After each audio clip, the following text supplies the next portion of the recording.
Good afternoon, everybody, and welcome to Promo Perspectives, podcast presented by Sage, dedicated to giving promotional products, suppliers, and distributors tips, tricks, and insights to help them grow their businesses. I am Gabe Gotai, Senior Marketing Coordinator here at Sage. Patrick Harbot, Distributor Sales Team Lead here at Sage. I'm excited to be here, feeling like a official co-host. I think you are the official co-host. Patrick joined us for a handful of episodes before when we were talking about fulfillment. We had a little break, did a series on marketing, and now we are coming back with a few episodes on decoration methods. So today's episode, we're going to be talking about kind of a bird's eye view of the most popular decoration methods, their pros and cons, the ins and outs, and how you have, good discussion, meaningful discussions in the front end and throughout the projects with your clients. Yeah, so during this episode, we're going to talk about, Sage actually had posted a guide or published a guide. So those of you that are new to the industry, or maybe you're just not as familiar with the various different types of decoration methods, because there are a lot of them. Sage does have that guide that kind of give you that 30,000 foot view, a little bit more comfortability with those different methods. Then later in the episode, we're going to be joined by Ryan Feigenblatt from the Boca Ratonian to get an actual distributor's perspective on this. So there was a little bit of inspiration, for this episode. So Gabe, can you kind of tell us what created the vision? Yeah, for sure. Well, honestly, most of this audience, you probably knew more going into this than Patrick and I did when we started preparing for this episode. We're not running distributorships working with decoration methods. True. But I had a thing come up in my life where a friend of mine plays music, and he was looking for shirts that he could sell at his concerts and at his gigs. And him and I used to be in a band, and at that time, we had gotten some t-shirts made, and we needed them made quickly and cheaply, and we got exactly that. We got quick, cheap t-shirts that was perfect for our needs at the time. But now, as he wants this new shirt for his new venture, he was telling me what he didn't like about our old shirts. He didn't like that you could feel the design, that it felt very plasticky, kind of cheap, and it would go through the wash and the design would wear away. And for his new shirts, he had been to a different concert where somebody was selling shirts that had a full photograph printed on them, and you couldn't feel it. It was as if that was part of the shirt itself. So he reached out to me. He knew I worked in the industry, seeing if I could help him find out what he was really looking for. I reached out to a decorator local here in Texas who I'd met at Expo, and he gave me this wonderful kind of one-on-one on all of these different ways that you can print a graphic or an image on a t-shirt, the ins and outs, the pros and cons. It really opened my mind out going down this rabbit hole. I was able to share these options with my friend. He was able to see that to get what he wanted, which ended up being direct to garment, there was going to be a little bit more cost, maybe a little bit more time lead, but a higher quality product. And that really got me thinking about the trade-offs, and I thought it would be an interesting discussion for us to kind of have on the show. So, like Patrick said, we are going to start by going through the guide. I just put the link to that guide in the Zoom chat. Highly recommend you take a look at that. We're not going to have time to go over everything. It's going to be a very packed episode. But we are going to go over some of the high-level points. So, Patrick, why don't you kick us off and tell us about embroidery? Yeah, embroidery, classic decoration method. So, as you probably can imagine, it's uses a thread and a needle to stitch designs directly into either a garment or a piece of fabric. So this is going to create that really dimensional, tactile look to that piece of apparel. Some things that people have to be mindful of is that the artwork is a little bit different, right? So, in some of these decoration methods, you're submitting AI or EPS files to your decorator, to your vendor. When it comes to embroidery, it does need to be digitized, right, into a stitch file before, they can actually plug it into the machine. So, I love embroidery. I think it adds a lot of value to a piece. So it's going to offer that high quality professional look and feel. It's extremely durable, so it's not going to really fade or tear apart in the wash if it's done right, of course. It's not going to fade and peel, like a plastisol paint might, like on a screen print or something like that. So most importantly, it's going to give you that premium touch to that particular garment. So makes it an excellent choice for corporate goods, like high-end polos, expensive bags, hats, things like that. So works really good with the thicker fabrics. It doesn't have to be laid flat, so that's why you oftentimes do see hats get embroidered because it doesn't have to be laid flat. So you're going to kind of see this, and it's not necessarily because things are bad or there's a real con to a particular type of decoration method, because a lot of it does depend on the type of garment or type of product, really. But we are going to kind of touch on some cons. So, when it comes to embroidery, it typically is a bit more expensive per piece. You're kind of limited, to if it's a real large or intricate design, it might be a little bit tougher just because of thread counts and thread colors and things like that. So, embroidery is easily one of, if not the top. There is definitely a big player in the room, which is screen printing.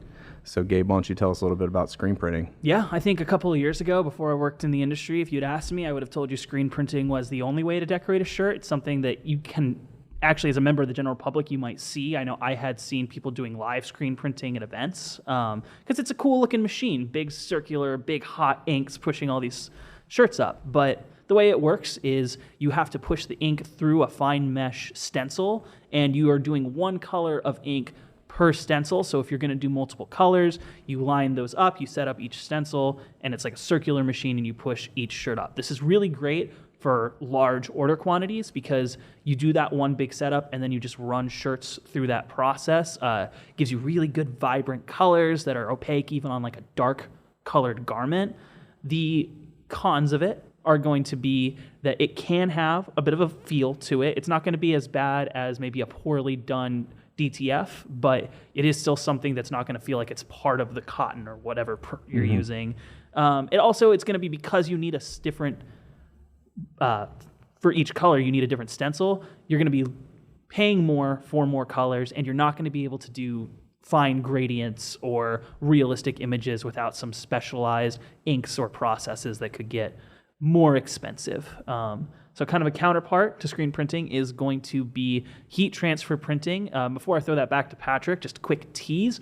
We are going to have a bonus episode. If you're listening to the podcast version of this show now, it'll be the next episode that comes out. If you're here with us live on Zoom, first of all, thanks so much for joining. We are going to post this everywhere you get your podcasts, YouTube, Spotify, Apple, everywhere in a few weeks. Go find Promo Perspectives and subscribe. But we're going to put out a bonus episode with an interview of Sarah Unruh from Stalls, and she's going to walk us through all kinds of different heat transfer methods. But again, Patrick, why don't you give us kind of that 30,000-foot view? Yeah, for sure. Yeah, and if you guys have time to attend that episode in a couple weeks, I definitely recommend it. Sarah's just a wealth of knowledge on this type of stuff. It blew my mind on how much, I learned specifically just from her in that short period of time as far as heat transfers and all that goes. So basically what heat transferring is, it's designs are printed onto a special paper or a vinyl, a transfer paper or transfer vinyl, and then they're applied to the garment via, heat and pressure, right? So this encompasses a lot of techniques, and Sarah will talk all about that here in a couple weeks, but from DTF to digital heat transfers, full color. So it's excellent for those smaller quantity orders, personalized items like jerseys, uniforms, where you need a number on the back, a name on the back, allows for that full color, intricate design. So kind of like you were talking about earlier with your bandmate, where, you have the ability to put a photorealistic image on the actual product. Heat transfer is going to obviously help you out there. The setup costs are minimal when you compare it to something like screen printing. So can definitely be more cost effective. I think a lot of it, and you'll learn more as Ryan talks about this later in the episode, a lot of it does depend on the type of garment and the type of material. So again, it's going to have its cons, just like everything else, where, hey, it could be slightly stiffer, a little less breathable, especially if it's a big design on like the front of a t-shirt. You might be able to actually feel that when you're wearing it. It may, depending on who's doing it and the experience that they have, it could crack, it could peel over time. So these are just things to be mindful of, especially if the end user is actually improperly washing it.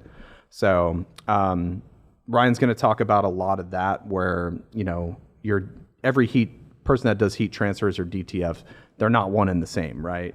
So there's no kind of exclusive method. And again, Sarah will talk a lot more about that, when we do that interview with Stalls. But they go through a lot of testing, a lot of experimental process just to make sure that what they're doing is right, So it's important to make sure that you're working with a trusted decorator when you're doing things like DTF, because it can be done poorly. So let's kind of transition a little bit. I know apparel's the hot topic, and no pun intended, but let's kind of move into maybe some of the decoration methods you see on the hard goods. So one of my favorites, laser engraving. Why don't you tell us a little bit about that, Gabe? Lasers are cool, right? What I really like about the laser engraving process is that, separate from everything we've talked about so far, is it's not about putting something onto the product. It's using lasers to remove material from that product and embed that design as a permanent engraving. Looks super high quality. It's very durable. It'll last a long time. Very, very professional look. The downside could be that you are going to be limited on colors, because the color of the decoration is going to be dependent on the material underneath the surface layer of whatever you're engraving. So decorators can get creative with the materials they use and the color that will come out, but you're not going to get really specific color matching on a thing like that. But again, it adds a level of elegance and sophistication to the product, and very long lasting. So it's a great option for that. Kind of similar. Can you tell us a little bit about embossing and debossing?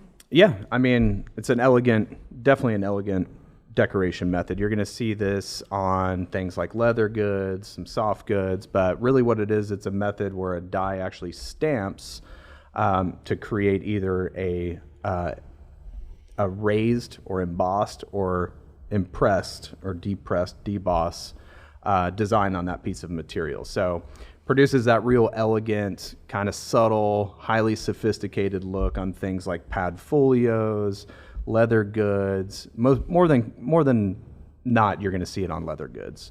So those lawyers you see walking around with nice briefcases or nice pad folios, it's typically you're seeing it as a deboss, or in some cases an emboss, but. So definitely ideal for those types of products: notebooks, luxury goods, leather bags. Now it can be expensive, right? So especially if you're trying to do more intricate designs, that's where it does struggle. And Ryan will talk a little bit about that in his upcoming interview. But things like fine lines or real complex designs can make it a little bit tough or pretty pricey, because they do have to create that die to make that impress onto the product. So. They do look cool, though. It does. It does look great.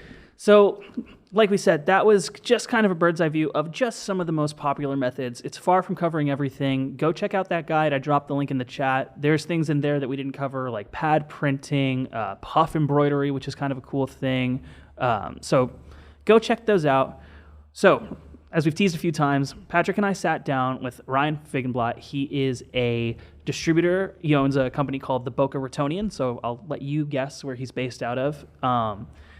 And we talked about how these cons to each of these decoration methods, right? They're not bad things. It's not what makes a decoration method inherently bad. It's what make it a poor choice for a specific project. So what we wanted to do was talk to Ryan about how do you have these conversations with your customers to determine the best decoration method for any given project, both those conversations before, throughout, and after. So we'll go ahead and kick off. We're going to play clips from his interview, and Patrick and I will come back in between those clips and talk about them. This first clip we've got is going to be Ryan introducing himself and the company and talking about some of those initial conversations with the customer. My name is Ryan Feigenblatt. I'm an independent promotional products distributor in South Florida. I've started selling printing and advertising about 25 years ago, before high school, and morphed into promo later on in my career, probably about last 5 years or so, and really total brand and merch nerd. What makes my company unique is the attention to detail and care that I give to all of my clients and projects. Making sure that we always hit deadlines, that comes first and foremost. Basically providing the right product at the right time to the right client at the right price. Typically, I would have my standard set of questions that I ask clients regarding the project, of course, enhanced date, what they're looking to achieve, the quantity, hopefully a budget if they have one in mind. Then from there, if it's an existing client, I look at their previous artwork, of course, see how it could apply to that item, to the decoration method, to the material. And if it's a new client, typically I would always start by asking for their brand guide if they have it available. That way we could have the colors, the fonts, all of the pertinent information. If they don't have that, then of course I'll work with them on a more developmental design approach. Yeah, I mean, what he said there, getting like the brand guidelines up front, that's such a crucial part because they may have an item in mind, and then based on their brand guidelines or the intricacies of their logo, he may have other suggestions to say, hey, because of this, this is what I would suggest. So I think that's a really important phase that if you're not doing that, I would highly recommend it. It's going to just help you streamline that whole process of having that conversation, helping yourself become more knowledgeable, but more importantly, preventing any potential disasters, once things go into production. Oh yeah, I think a lot of sales and business people learn pretty early on that the importance of that first discovery process can save you a lot of time, headache, and money later on. Mm-hmm. So the next thing that we wanted to talk to Ryan about was, once he had a decoration method in mind, how do you go about having the conversation with that client and explaining these things to them? We covered those with our audience here, but you guys are in this industry, you're informed on what these things are. To the layman, to the end user, it's moon man talk, and so how do you go about crafting analogies and metaphors to explain those? And this is what Ryan had to say.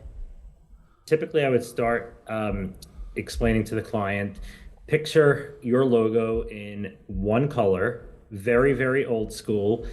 Sort of picture like a tub of ink in one color, and an old school sort of stamp that comes in and captures that ink color in the shape of your logo, right?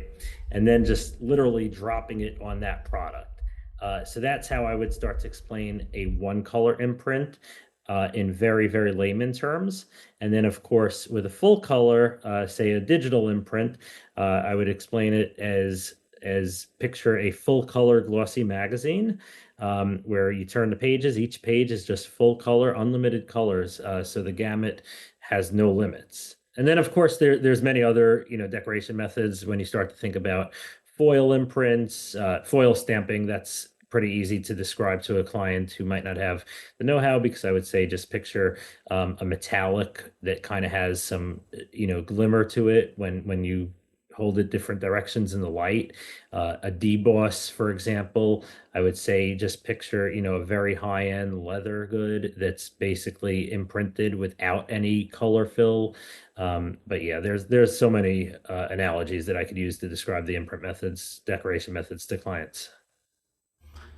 I had somebody once explained to me that when you're talking with clients, you need to be able to explain things to them like they're 5 without making them feel like they're 5. Mm-hmm. And that's going to go a long way in helping them understand these decoration methods, because that also informs the kinds of products and materials that they can choose and the look and feel of all that kind of stuff. For sure. Yeah, I think simplifying it, this is confusing stuff for someone that has no idea or no experience. So I think finding a way to simplify it, get creative with finding that way to simplify it, but I think that's going to be key. So after doing all that initial discovery, we wanted to learn more about Ryan's, how he went into explaining the actual look, the feel of some of these popular options that we actually talked about earlier in the episode. Which ones are the most common, what he might recommend for both apparel and hard goods. So let's see what he had to say. I would say that screen printing is probably the most popular decoration method, and that probably just has to do with the efficiencies and the cost effectiveness when you get to quantity. So much could be done with screen printing in the apparel world, and there's so many great finishes in terms of making it soft hand, in terms of even color mixing. When you really need to hit that specific Pantone color, screen printing is the way to get it done. And that could also be achieved, of course, with pad printing and other decoration methods. As far as navigating constraints regarding decoration methods, I always like to advise clients that the material itself might impact how a color shows up. For example, with sublimation, you need 100% polyester or at least a very high poly count. So those colors actually tend to skew a little bit on the duller side, as opposed to, say, a cotton, where if we're going to do direct to that substrate, DTG, direct to garment, or a direct print, sometimes those colors show up a little more vibrant. Also, on that front, I always like to also let the clients know that depending on the imprint color and the actual item color, that might actually affect the appearance of the imprint as well. So for example, if you're printing a light color such as a sky blue on a black background material, if there's not an underbase, then the fibers even of that material might show through, skewing the color.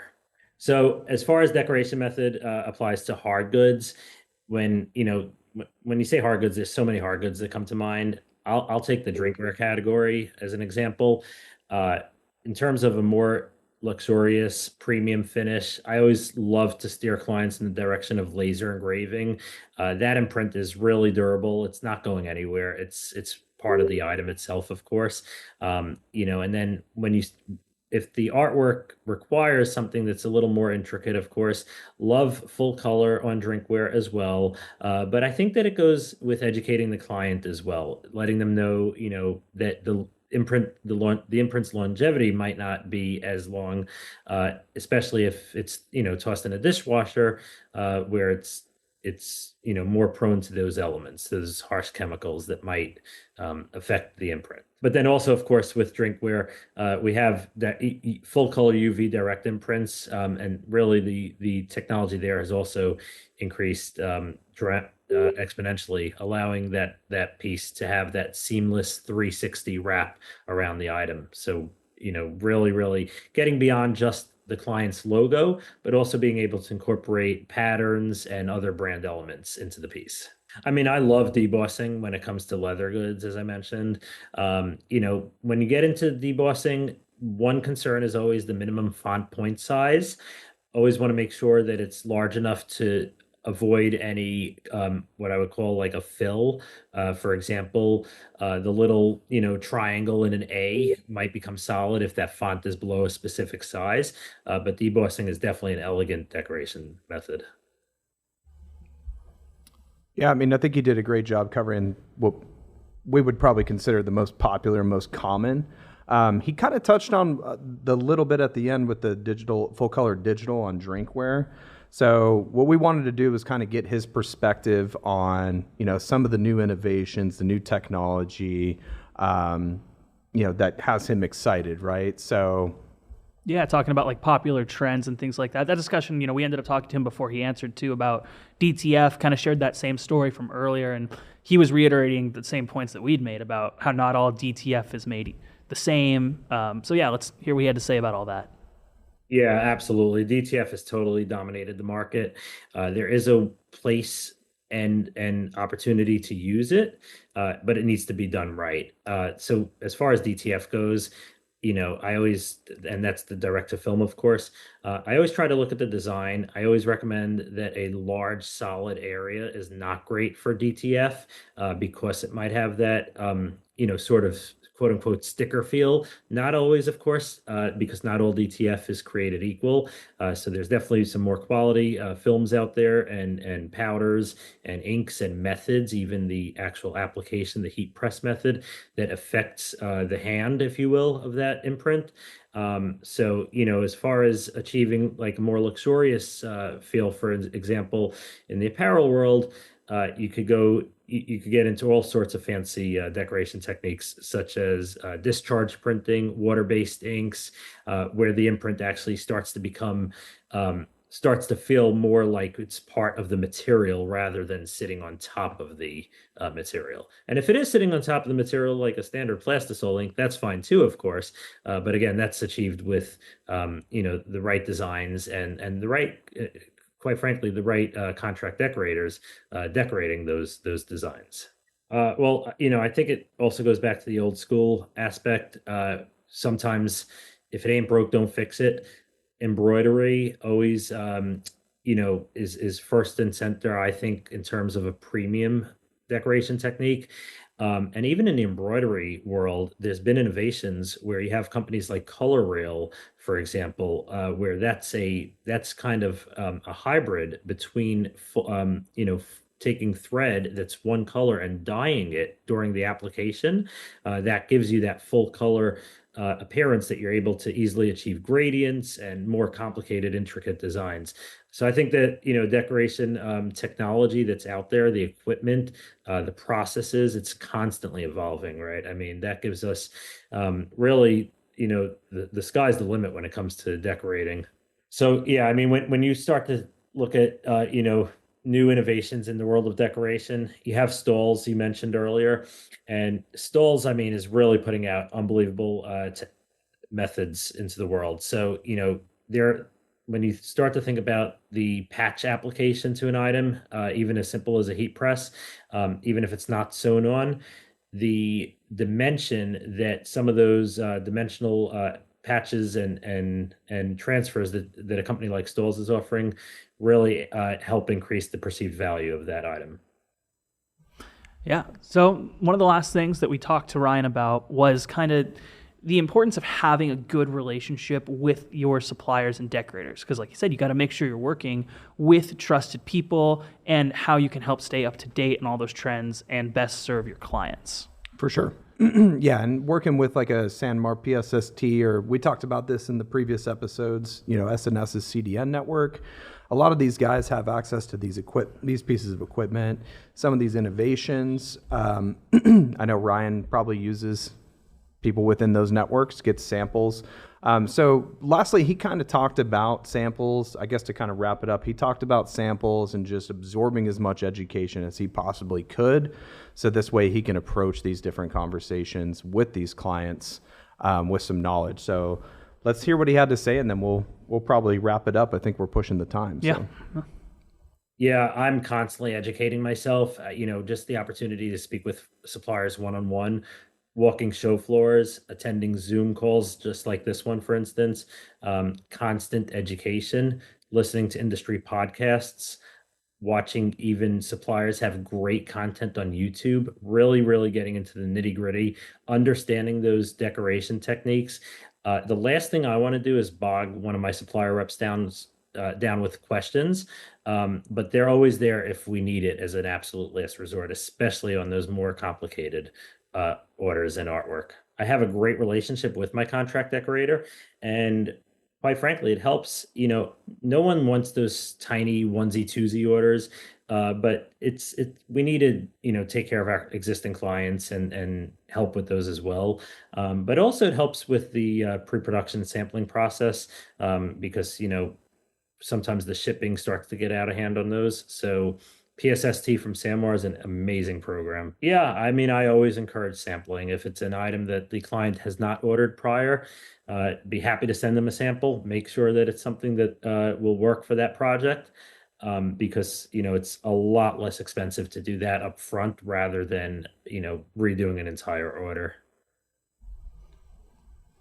Yeah, I mean, he said it right there. I mean, educate yourself. Once you've kind of absorbed the knowledge and you have the ability to explain it to your customer, get those samples. I mean, people learn by touch, right? So we're kind of running out of time. I definitely recommend checking out the guide that Gabe threw into chat.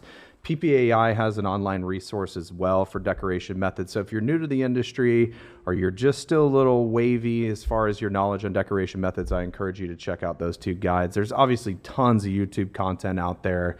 Touch base with your decorator, get samples, try and be a sponge, absorb as much as you can. So definitely. And, like Ryan said, listen to industry podcasts and attend industry Zooms. Do that too. Somebody did send me a message here while we were going through asking if we were going to be posting this. Yep, it's going to go up. Now, if you're here with us on the Zoom now and not listening to the podcast later, you do get a good head start. It's usually about a month between the live stream and the episodes, but we have episodes coming out every week that are not live streamed. So go to YouTube, Apple, Spotify, iHeartRadio, subscribe to Promo Perspectives. We are in the middle of putting out a series all about marketing. How do you market your small business? How do you work with a marketing team or without if you've only got a small team? Brand marketing, social media strategies, all these kinds of things.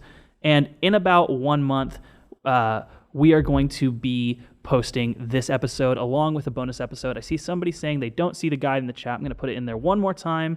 You can also find this guide and a bunch of other great guides on the Sage. You go to sageworld.com and you click on resources on the top. We've got guides on things like decoration. We've got guides on how to break into specific industries. We've got stats, quarterly reports on industry activity. Check those out. Subscribe to the podcast, and hopefully we'll see you on the next live stream. We're going to be talking all about band merch. So thanks, everybody, for joining, and have a great day. Thanks, Patrick. Thank you.